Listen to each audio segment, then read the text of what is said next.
Fidèles téléspectateurs, chers internautes, bonjour. Bienvenue à notre émission dominicale, le jour du Seigneur. Que Dieu notre Père et Jésus-Christ notre Seigneur vous donnent la grâce et la paix. La paix dans nos cœurs, la paix dans nos familles, la paix dans le monde. Le thème de méditation que nous vous proposons en ce deuxième dimanche de Pâques, voici, la paix soit avec vous, est l'une des premières expressions de Jésus-Christ après sa résurrection. L'évangile de ce jour dit bien en ses débuts. C'était après la mort de Jésus. Le soir venu, en ce premier jour de la semaine, alors que les portes du lieu où se trouvaient les disciples étaient verrouillées par crainte des Juifs, Jésus vint et il était là au milieu d'eux. Il leur dit, la paix soit avec vous. Cette paix, Jésus, le ressuscité, l'avait souhaité à ce temps-là à ses disciples qui se sentaient orphelins et menacés. Aujourd'hui, il nous la souhaite à nous tous, hommes et femmes de ce temps, hommes et femmes de ce monde où la paix reste à gagner. Nous ne pouvons pas ne pas penser aux multiples difficultés que traversent nos familles, nos relations, nos nations. Nous ne pouvons pas ne pas penser à la guerre entre la Russie et l'Ukraine. Chers amis, la paix dans le monde, c'est quelque chose de très possible. Par son incarnation, Jésus nous a apporté la paix. Et par sa mort et sa résurrection, il nous a ouvert les portes du salut et nous a laissé sa paix. À nous donc d'en faire bon usage. La paix, ou shalom en hébreu, évoque dans l'esprit d'un juif l'image de la possession tranquille et assurée de tous les biens. Ce qui veut dire que nous avons dans nos esprits, nos cœurs et entre nos mains tout ce qu'il nous faut pour semer la paix dans notre entourage et la faire grandir pour la répandre partout dans le monde. En cela consiste justement la mission des fidèles dévots de la Divine Miséricorde que l'Église célèbre en ce deuxième dimanche de Pâques. À la sœur Faustine, une religieuse polonaise, le Christ avait confié dans une révélation ceci. Je le cite. La fête de la miséricorde est issue de mes entrailles. Je désire qu'elle soit fêtée solennellement le premier dimanche après Pâques. Fin de citation. Dans le journal de sœur Faustine se trouve aussi cette parole de Jésus. L'humanité ne connaîtra pas la paix tant qu'elle ne se tournera pas vers la source de ma miséricorde. Que par l'intercession de Sainte Faustine, nous soyons de véritables vecteurs de la paix dans le monde. Chantez, Seigneur, je n'en suis pas digne, mais que ta parole traverse ma voix, et je serai guéri. Fidèles téléspectateurs, bonjour et bienvenue dans ce nouveau numéro de votre rubrique « Et je serai guéri ». Heureux de vous retrouver sur ce plateau de Jour du Seigneur.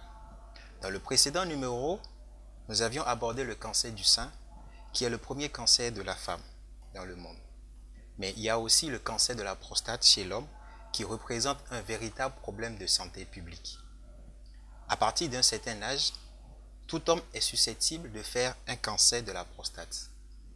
Il est donc important d'en parler parce que des personnes âgées en souffrent et les moyens qu'il faut utiliser pour traiter cette affection sont aussi importants. C'est dans ce but que nous avons le plaisir de recevoir sur ce plateau Dr Emelindo Pereira, qui est urologue. Dr Pereira, bonjour et merci d'avoir accepté notre invitation. Bonjour et merci Dr Ismaël Hassani de m'avoir invité sur ce plateau pour parler du cancer de la prostate. Donc je suis Dr Hermelindo Pereira et j'officie à l'hôpital régional de Fatick où il y a un service d'urologie là. Alors, qu'est-ce que le cancer de la prostate? Le cancer de la prostate est une néoformation. Quand on parle de néoformation, donc c'est cancer. Donc c'est une néoformation maligne développée aux dépens de cet organe qu'on appelle la prostate, qui est un organe typiquement masculin. Donc on ne retrouve la prostate que chez l'homme. Voilà. Donc maintenant, le rôle de la prostate, si vous regardez sur la première image, c'est-à-dire la prostate est en bas de la vessie, devant le rectum, et d'accord, et derrière le pubis, et donc est sous la vessie, et donc quand les urines sortent, ils quittent la vessie, ils passent par la prostate pour arriver maintenant pour s'écouler au niveau de l'urètre pénien. Donc le rôle de la prostate, sur la deuxième image, vous verrez que c'est un organe qui permet la production du liquide prostatique, qui est le liquide séminal, qui est nécessaire à la formation du sperme, qui est donc une combinaison du liquide séminal plus les spermatozoïdes qui viennent des testicules. Alors, quelles sont les affections les plus courantes liées à cet organe? Donc les affections les plus courantes liées à cet organe, c'est l'hypertrophie bénigne de la prostate, le cancer de la prostate et la prostatite qui est une infection de la prostate. Ce matin, nous allons parler du cancer de la prostate. Alors, quelle est la fréquence du cancer de la prostate au Sénégal? Au Sénégal, ce n'est pas tous les hôpitaux où il y a un registre de cancer sur la prostate. D'accord, donc il n'y a pas d'études faites spécifiquement sur la fréquence du cancer de la prostate au Sénégal, mais certains hôpitaux, je ne donnerai pas de nom, mais bon, certains hôpitaux ont des registres de cancer et selon ce registre, c'est le cancer le plus fréquent chez l'homme. Donc le cancer de la prostate est le cancer le plus fréquent chez l'homme. J'ajouterai aussi qu'un dépistage a été fait il y a de cela plus de 10 ans, en 2013, et sur pratiquement les 1500 qui ont été dépistés, à peu près 50% ont été diagnostiqués qu'ils avaient un cancer de la prostate. Donc le cancer de la prostate est le cancer le plus fréquent chez l'homme. Alors, quelles sont les circonstances de découverte du cancer de la prostate? Donc les circonstances de découverte du cancer de la prostate, ce sont pratiquement des signes. Je reviendrai donc sur les affections les plus courantes. On avait parlé de l'hypertrophie bénigne de la prostate, du cancer de la prostate et de la prostatite. Donc les signes communs à ces trois affections, c'est des signes urinaires. Donc il y a des signes obstructifs qu'on appelle, donc c'est quand la personne a du mal à uriner, et qu'on appelle communément dans le jargon médical une dysurie, c'est-à-dire la personne a du mal à uriner. D'accord, elle vous dira donc qu'elle fait un effort de pousser pour que les urines sortent, qu'elle est obligée d'appuyer au-dessus du pubis pour évacuer ses urines. Tout cela fait partie des signes d'une dysurie. Il y a aussi le fait que le patient, quand il urine après, il vous dira qu'il a une sensation de vidange incomplète, c'est-à-dire il sent qu'il reste toujours de l'urine dans la vessie. D'accord?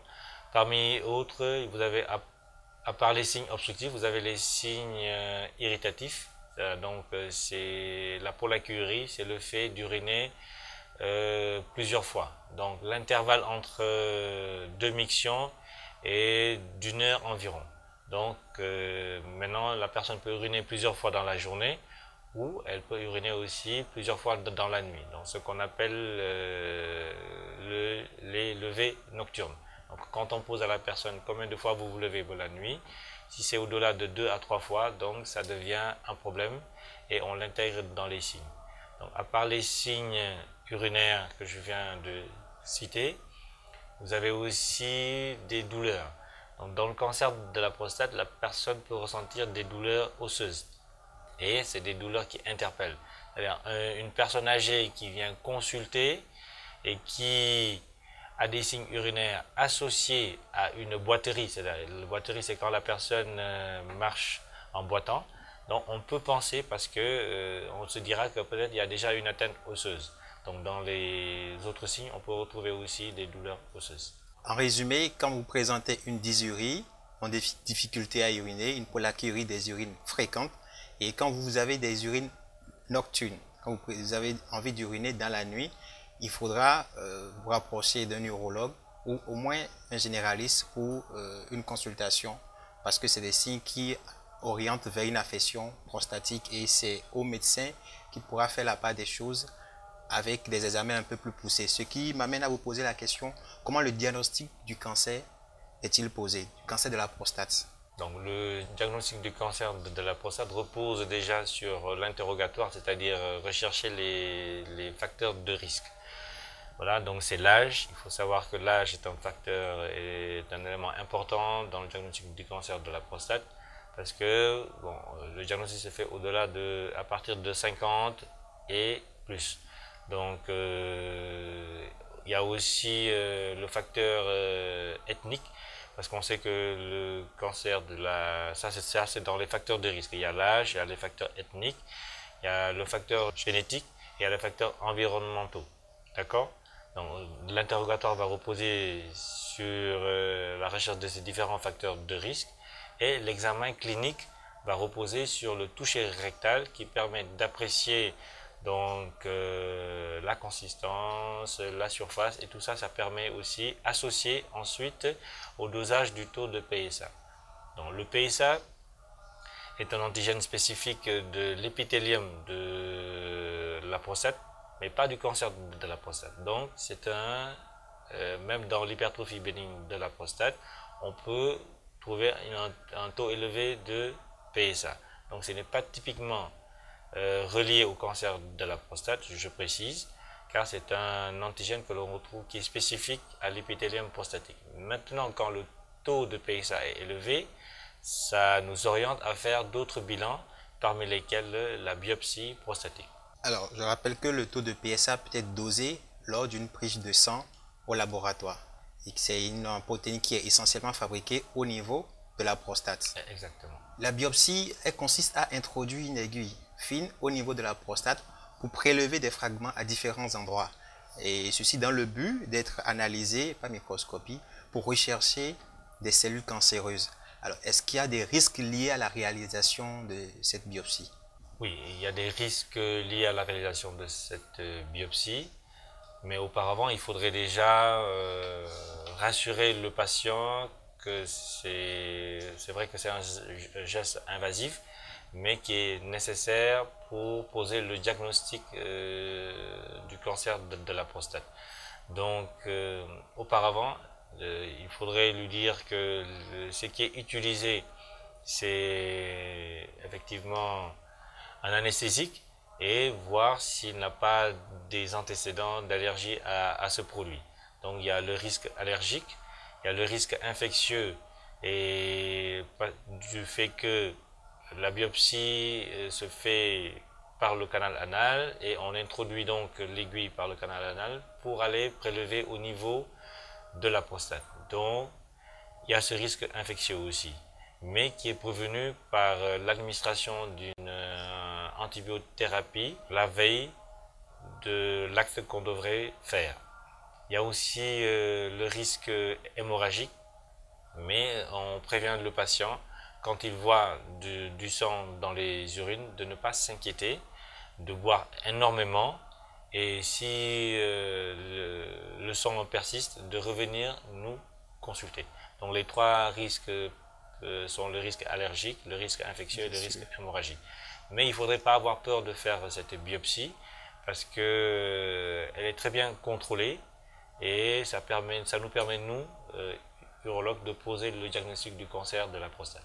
En matière de cancer de la prostate, on ne parle pas de cause, mais plutôt de facteurs de risque. Vous l'avez signalé tout à l'heure. Merci de nous rappeler un peu les facteurs de risque qui interviennent dans l'apparition du cancer de la prostate. Les principaux facteurs de risque, c'est l'âge. On revient sur l'âge parce que plus on avance en âge et plus voilà, on a des risques de développer le cancer de la prostate. D'accord ? Bien qu'on retrouve le cancer de la prostate chez des sujets très jeunes. Mais l'âge est un facteur. Donc plus on avance en âge, plus on a le risque de développer le cancer de la prostate. Le deuxième facteur de risque est le facteur ethnique.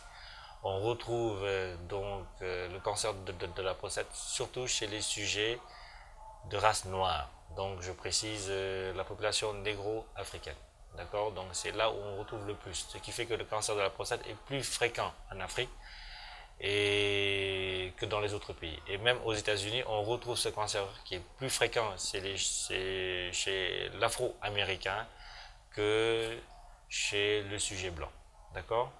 Les autres facteurs de risque, c'est le facteur génétique.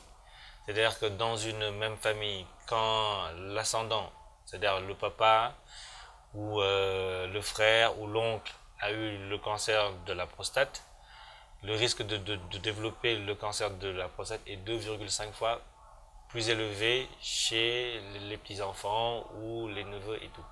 Donc dans une même famille, s'il y a 2 cas de cancer de la prostate, c'est des sujets chez qui il faut faire la détection du cancer de la prostate un peu plus, parce que communément on parle de 50 ans, mais chez eux, il faut le détecter à partir de 45 ans.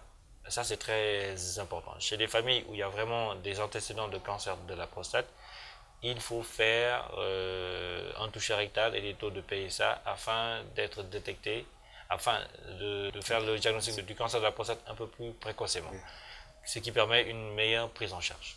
Et le dernier facteur de risque, c'est les facteurs environnementaux.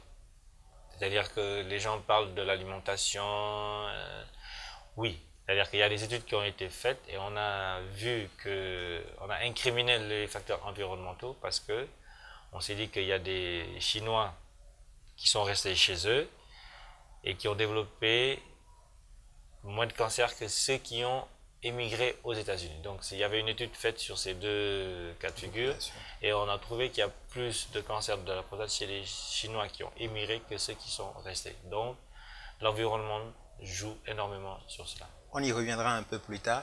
Alors, il faudra retenir que quand vous avez un parent qui a été diagnostiqué cancer de la prostate, vous êtes une personne à risque, donc il faudra être attentif à partir de l'âge de 45 ans, essayer de faire un dépistage de façon plus précoce pour identifier la plus petite tumeur localisée au niveau de la prostate, parce que vous augmentez votre chance de guérison. Nous y reviendrons un peu plus tard. Alors, on entend parler de l'activité sexuelle et du cancer de la prostate. Est-ce qu'il y a une relation entre l'activité sexuelle et la survenue du cancer de la prostate? Non, je répondrai non. Il n'y a pas, je veux dire, il n'y a pas une relation entre l'activité sexuelle et la survenue du cancer de la prostate. Je sais que ça préoccupe bon nombre de personnes. On se dirait, est-ce que ceux qui ont une grande activité sexuelle, est-ce que ce n'est pas ça qui en est la cause? Non. On signale que ce n'est pas une grande activité sexuelle ou une faible activité sexuelle qui serait la cause de survenue du cancer de la prostate. Donc les rapports sexuels n'ont aucune implication dans la survenue du cancer de la prostate. Alors, quelles sont les complications du cancer de la prostate? Les complications, on va essayer de sérier ça pour permettre aux personnes, aux téléspectateurs de mieux comprendre. C'est-à-dire qu'il y a les complications osseuses, c'est-à-dire que dans le cancer de la prostate, c'est un cancer ostéophile, donc c'est un cancer qui attaque les os.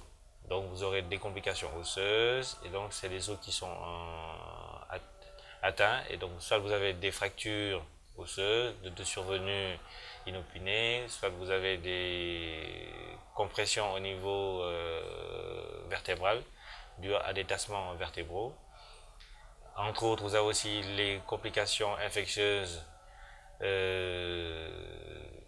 surtout des complications urinaires. Donc vous avez les infections urinaires, vous avez les complications neurologiques dues à la compression médulaire, et vous avez aussi les œdèmes des membres inférieurs que l'on retrouve dans les compressions veineuses. Je terminerai par les complications rénales et comme si vous avez l'insuffisance rénale par obstruction. Donc essentiellement les complications osseuses, des complications urinaires, des complications neurologiques et rénales. Voilà. Alors pourquoi le cancer de la prostate est-il diagnostiqué tardivement? Donc en fait c'est un cancer qui évolue à bas bruit. Je veux dire, donc, comme on a dit au début, c'est-à-dire la personne attend d'avoir des signes. C'est ce qui fait que c'est quand les signes s'installent jusqu'à ce que la douleur osseuse apparaît, là vous êtes à un stade très avancé.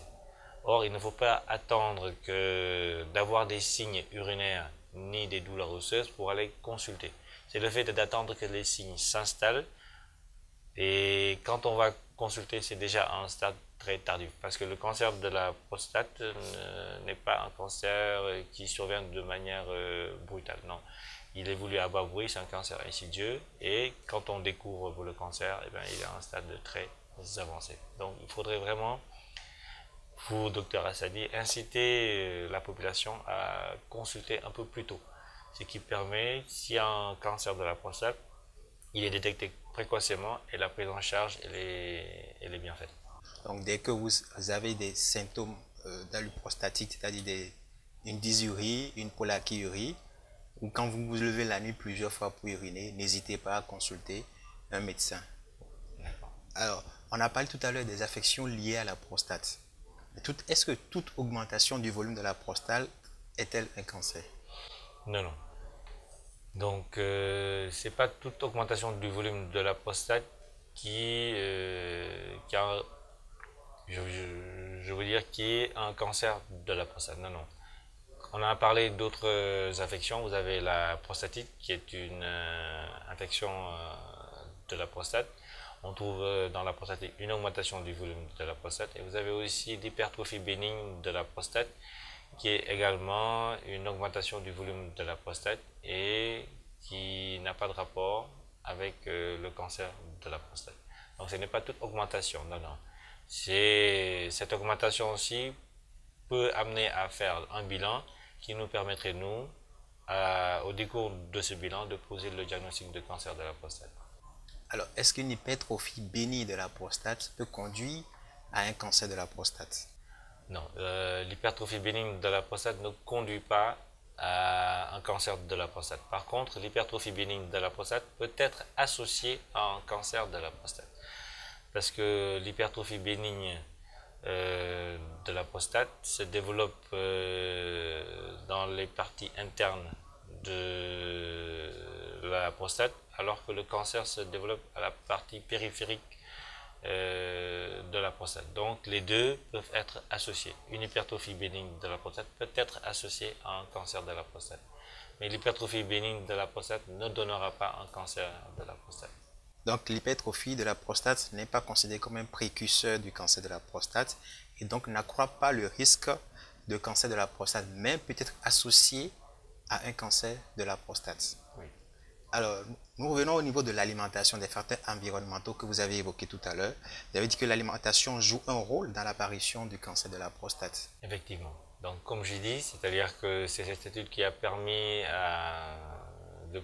de penser que l'environnement joue un rôle dans la survenue du cancer de la prostate. D'accord, le fait que les Chinois ont quitté leur lieu d'origine et ont émigré dans un autre lieu et ont changé donc d'alimentation et de façon de vivre. Donc, mais l'alimentation en tant que telle n'est pas réellement impliquée. Il n'y a pas d'études faites, mais on sait que des études ont fait, non, des études ont été faites et on sait à peu près que le sélénium que l'on retrouve énormément dans la prostate joue un rôle protecteur.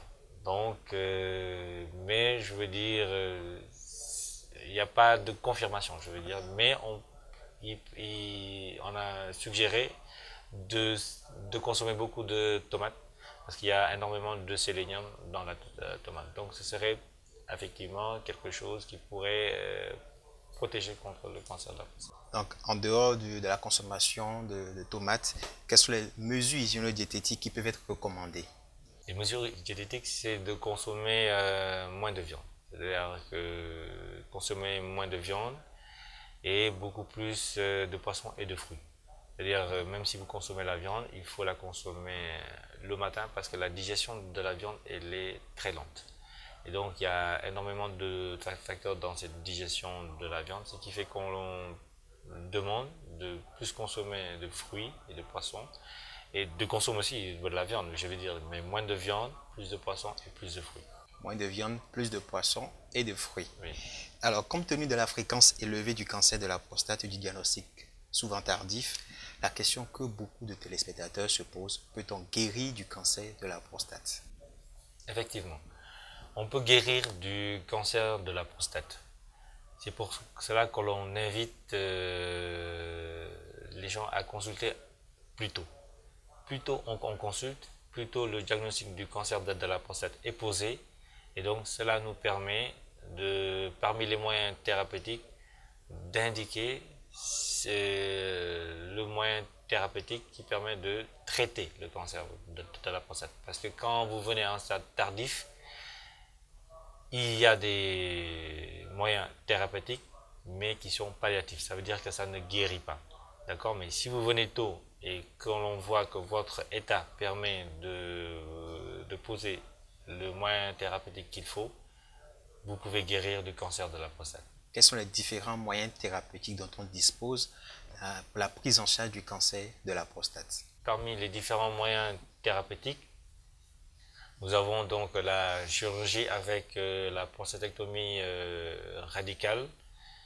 Vous avez la curithérapie, qui est la pose d'implants d'ion, diode 225 au niveau de la prostate.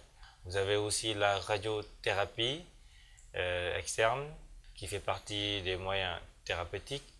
Vous avez la suppression androgénique, que l'on appelle communément la castration androgénique, et vous avez également aussi la chimiothérapie. Donc ça, ce sont les grands moyens thérapeutiques que l'on a. Bon, il y a d'autres moyens aussi, tels que les thérapies focales. Je vais juste citer, vous avez la cryothérapie, vous avez les ultrasons aussi qui sont utilisés dans le traitement du cancer de la prostate. Nous avons la chirurgie, la curithérapie, la radiothérapie, la castration et la chimiothérapie essentiellement. Et la prostatectomie radicale, qui fait partie de la chirurgie, consiste à enlever totalement la prostate. Et il s'agit d'une méthode thérapeutique efficiente avec de bons résultats carcinologiques. Alors, à quel type de patient cette prostatectomie radicale est-elle proposée? Cette prostatectomie radicale, elle est proposée aux patients qui ont une espérance de vie de plus de 10 ans. Donc, si le médecin vous examine et voit votre état de santé, il n'y a pas de comorbidité associée, il sait que s'il vous opère, vous avez une espérance de vie, avant de vous opérer, vous avez une espérance de vie de plus de 10 ans, il peut vous proposer la prostatectomie radicale. Mais il faut savoir aussi que cette prostatectomie radicale, elle est proposée donc à des personnes qui ont une espérance de vie de plus de 10 ans, mais ça dépend aussi de quel type de cancer de la prostate vous avez. Donc, soit le cancer est localisé, il est localement avancé ou il est métastatique. Donc, c'est plutôt pour des personnes ayant une espérance de vie de plus de 10 ans avec un cancer localisé ou localement avancé. Parce que le cancer métastatique, déjà, ça veut dire qu'il y a une extension au niveau d'autres organes. Exactement. Alors, vous avez parlé tout à l'heure de la castration. Quel est le but de la castration?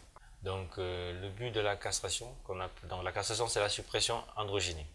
Donc, le cancer de la prostate, il faut rappeler que c'est un cancer hormonodépendant.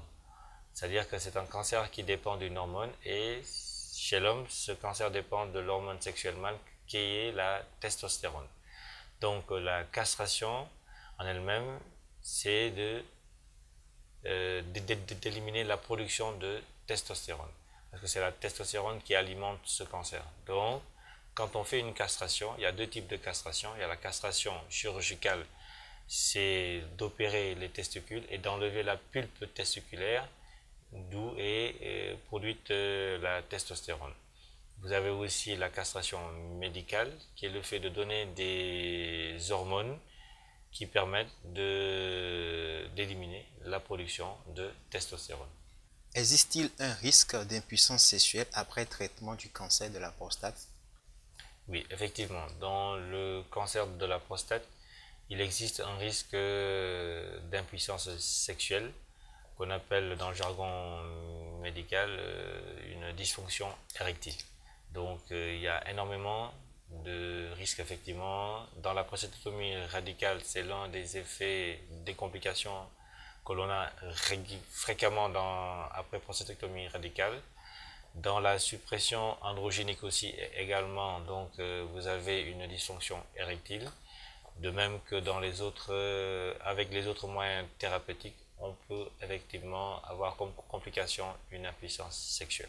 Mais je signale aussi qu'il y a une prise en charge de cette impuissance sexuelle. C'est-à-dire qu'après, quand vous développez cette impuissance, vous revenez consulter avec votre urologue, vous trouverez le moyen de pouvoir subvenir en fait, à cet effet. à cet effet.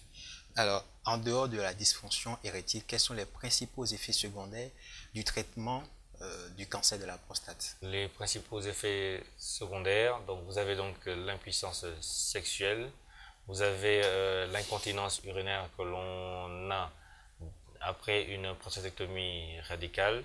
Vous avez aussi une sténose parce que dans la prostatectomie radicale, quand on enlève donc totalement la prostate, on fait une anastomose, donc on accole donc la vessie et le reste de l'urètre. Donc on peut avoir une sténose de cette anastomose vésico-urétrale. Et dans la castration, on peut avoir comme effet aussi les bouffées de chaleur, vous avez une baisse de la libido, vous avez des troubles métaboliques que l'on retrouve surtout dans la suppression androgénique. En matière d'oncologie, on n'en parle pas assez, mais quelle est la place de la psychothérapie de soutien dans la prise en charge du cancer de la prostate? Donc, elle est de mise. La psychothérapie est de mise, car dans les complications aussi, vous avez aussi les complications, vous avez des effets secondaires, je veux dire. Quand on annonce à la personne qu'elle a le cancer de la prostate, effectivement, elle est très atteinte sur le plan psychologique et social. Donc, en se disant qu'elle a un cancer, est-ce qu'il lui reste beaucoup à vivre? Est-ce qu'il y a même un traitement pour ce type de cancer? Et donc, elle est très affectée. C'est pourquoi il est important de mettre en place une psychothérapie de soutien qui permettrait à cette personne de mieux affronter son cancer et de pouvoir vivre avec ce cancer. Merci. Alors, après le traitement du cancer de la prostate, y a-t-il des précautions à prendre ou des recommandations à l'endroit des patients? Les recommandations, c'est-à-dire après avoir discuté avec votre urologue et après le traitement, il faut régulièrement aller consulter. Parce que parfois, quand on traite un patient, il y a des récidives, d'accord? Mais ces récidives-là ne peuvent être détectées que si le patient consulte régulièrement son neurologue ou un médecin et lui pose le problème qu'il a été traité ou qu'il est suivi pour un cancer de la prostate et qu'il vient régulièrement en contrôle. Donc, raison pour laquelle il faudrait, pour ceux qui ont été traités, il faut régulièrement un suivi. Donc, il faut essentiellement respecter le suivi médical. Alors, vous avez parlé de récidive. Quand parle-t-on de récidive du cancer de la prostate et dans quelle proportion survient-elle? Les récidives ne sont pas, je veux dire, fréquentes. Maintenant, on parle de récidive quand on a fait un traitement curatif du cancer de la prostate. C'est-à-dire quand on traite quelqu'un et qu'on vous dit que vous avez été traité du cancer de la prostate de manière curative. C'est-à-dire on élimine le cancer de la prostate. Maintenant, quand vous venez en contrôle, dans le bilan de contrôle, on demande certains bilans et on peut retrouver une augmentation du taux de PSA. Parce que je signale que quand on fait un traitement curatif du cancer de la prostate, le taux de PSA devient indétectable. D'accord?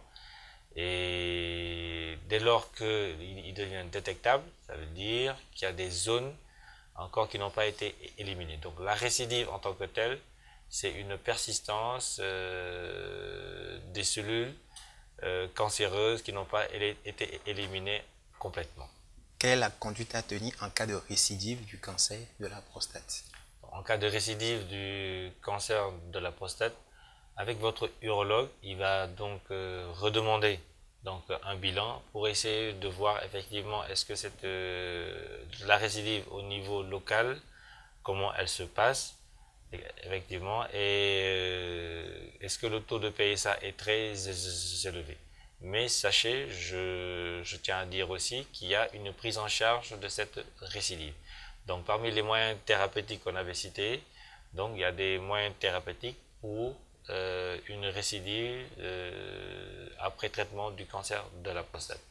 Mais ça, vous le verrez avec votre urologue, et selon les moyens dont il dispose, il vous proposera un moyen thérapeutique pour la prise en charge de cette récidive.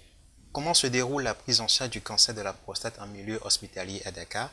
Quelles sont les difficultés souvent rencontrées par le personnel soignant? Notre équipe a été reçue à l'hôpital Aristide Le Dantec par le professeur Cyril Zéando, qui a bien voulu répondre à nos préoccupations. Je suis le professeur Cyril Zéando, je suis enseignant à la faculté de médecine de l'université Cheikh Anta Diop. Je suis chirurgien urologue exerçant à l'hôpital Aristide Le Dantec. Le cancer de la prostate, déjà, c'est le premier cancer de l'homme. Hein, c'est le premier cancer de l'homme. Il a dévancé le cancer bronchopulmonaire, le cancer des poumons, bien sûr. Donc, depuis quelques années déjà, c'est le premier cancer de l'homme. Ici au Sénégal, nous n'avons pas des chiffres sur toute l'étendue du Sénégal. La plupart des études sont des études hospitalières. Donc nous avons eu à faire des études déjà ici à l'hôpital Aristide Le Dantec concernant les cancers urogénitaux. Et la dernière étude qui portait sur à peu près 850 cancers qui date de 2020 avait révélé un taux de 60% à peu près des cancers de prostate, ici à l'hôpital Aristide Le Dantec. La plupart des patients qui viennent sont des patients qui viennent avec des cancers qui sont assez avancés, contrairement à ce qui peut être observé dans des pays développés où des patients viennent plus ce sont plus des formes localisées de cancer de prostate, mais nous voyons plus des patients qui viennent à des stades avancés, c'est-à-dire des patients qui arrivent avec des localisations secondaires de leur cancer, des métastases. Donc c'est le profil principal de nos patients dans la majorité des consultations. L'annonce du diagnostic d'un cancer, ce n'est pas une annonce courante. Donc, bien sûr, il faut s'entourer de toutes les précautions nécessaires pour le faire. On va prendre un peu plus de temps, parler avec le patient, essayer de lui expliquer autant que possible sa maladie, essayer de lui expliquer également tout ce qu'il y a à faire, tout ce qu'on pourra faire, tout ce qu'il y a comme moyen thérapeutique disponible. Donc voilà, c'est une annonce qui doit prendre du temps, on prend assez de temps pour ça, pour amener aussi le patient à accepter sa maladie, parce que parfois les gens, dès ce qu'on dit, quand ils apprennent qu'ils ont un cancer, c'est tout de suite le bras-le-bas de combat.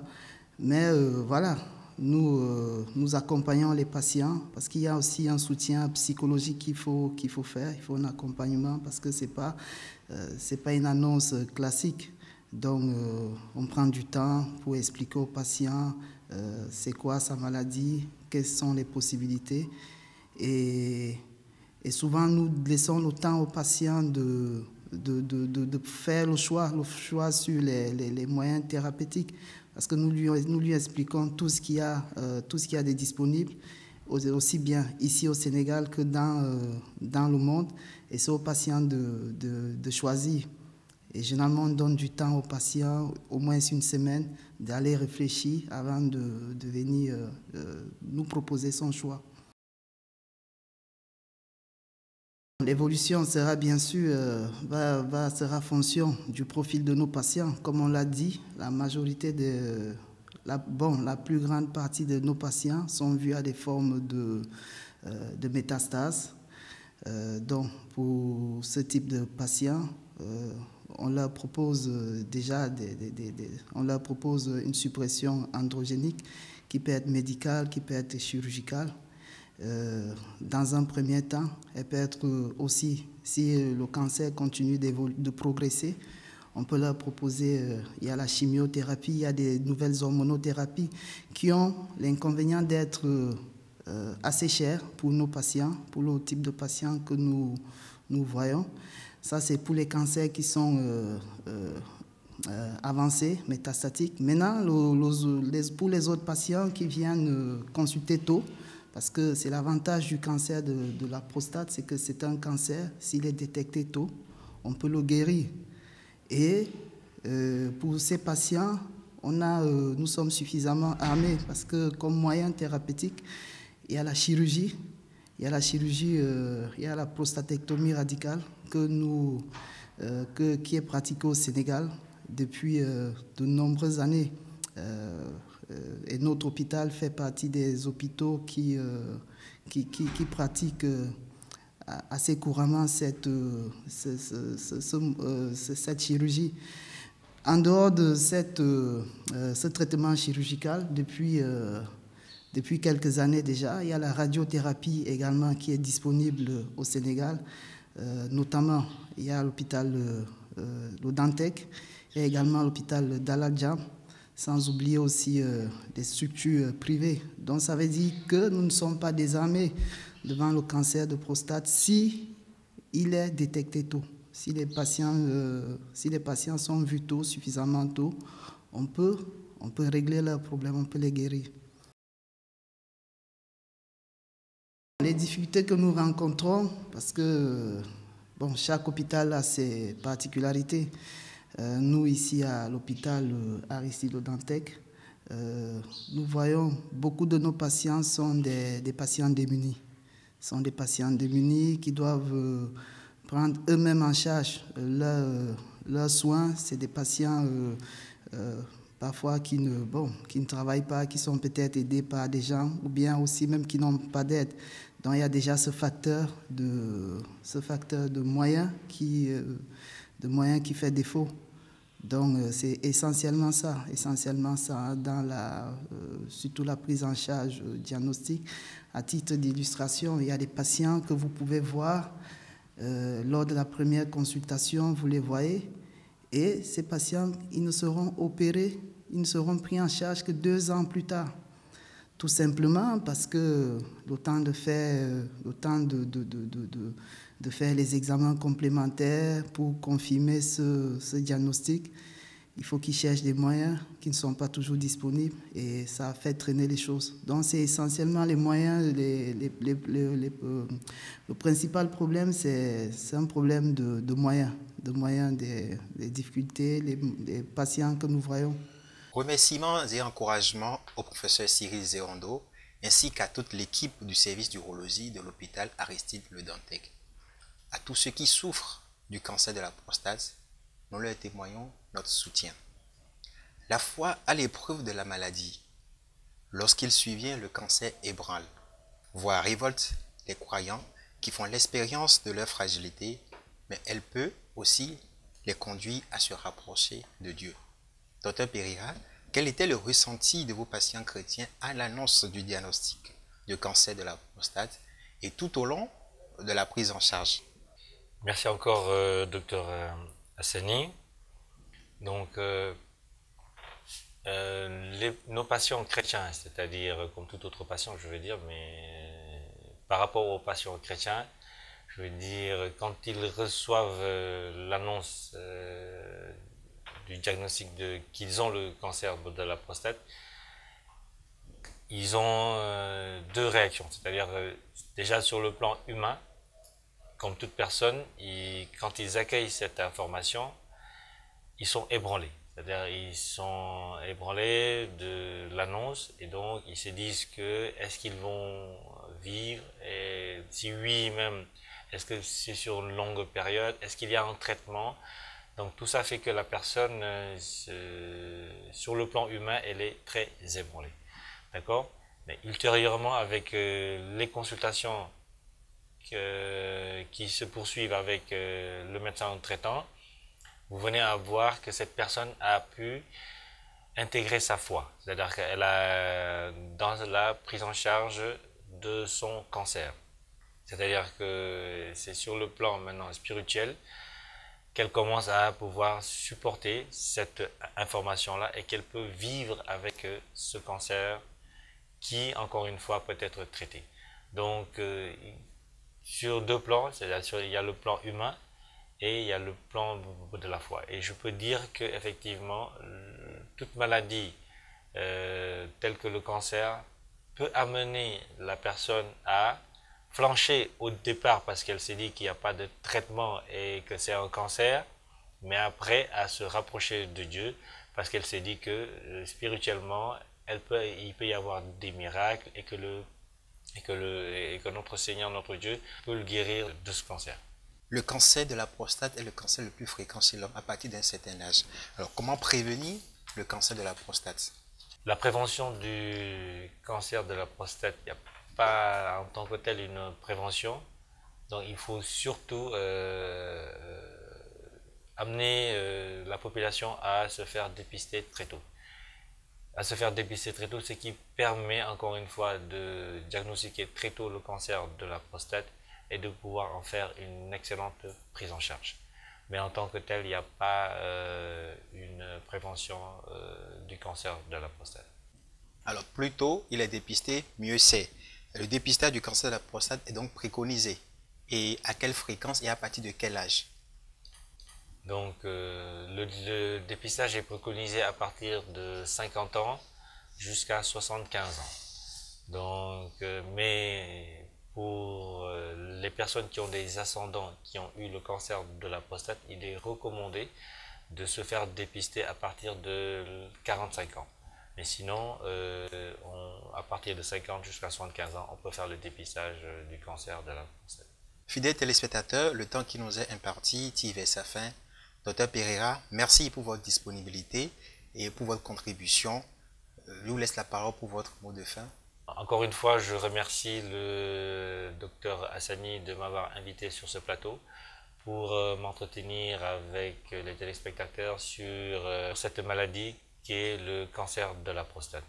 Encore une fois, c'est une maladie comme toute autre maladie, mais il faudrait effectivement ne pas avoir peur. Ne pas avoir peur, c'est venir se faire dépister et ensuite qu'on puisse organiser que vous puissiez organiser avec votre médecin traitant tout le bilan nécessaire pour poser le diagnostic. Et enfin, vous trouverez ensemble le moyen thérapeutique qu'il vous faut. Encore une fois, merci. Chers frères et sœurs en Christ, la prévalence du cancer de la prostate est élevée, avec une évolution lente, responsable de sa longue latence clinique. Le cancer de la prostate est encore une affection tardivement diagnostiquée dans nos pays, avec une morbidité très élevée. Une meilleure prise en charge passe par l'amélioration des conditions pour une détection précoce et volontaire des personnes à risque, mais aussi par l'amélioration des soins de support. Généralement vécue comme une crise, la maladie marque une rupture et pousse le croyant à se poser des questions d'ordre existentiel. Ce n'est pas facile. Jésus le sait. C'est pourquoi il vient à tes côtés. Reste avec nous, Seigneur. Tel est le cri du malade qui sent la vie s'échapper de son corps. Il sait qu'il peut compter sur la présence permanente et rassurante de Jésus. Il est celui qui seul sait essuyer les larmes et consoler les cœurs. Lorsqu'une vie lui est consacrée, il en prend les commandes. Comme le dit l'apôtre Paul, Ce n'est plus moi qui vis, c'est Christ qui vit en moi. Le Christ prendra en charge ta vie, ta santé. Il n'y a rien devant vous que Dieu ne peut pas vous faire traverser. Merci de nous avoir suivis.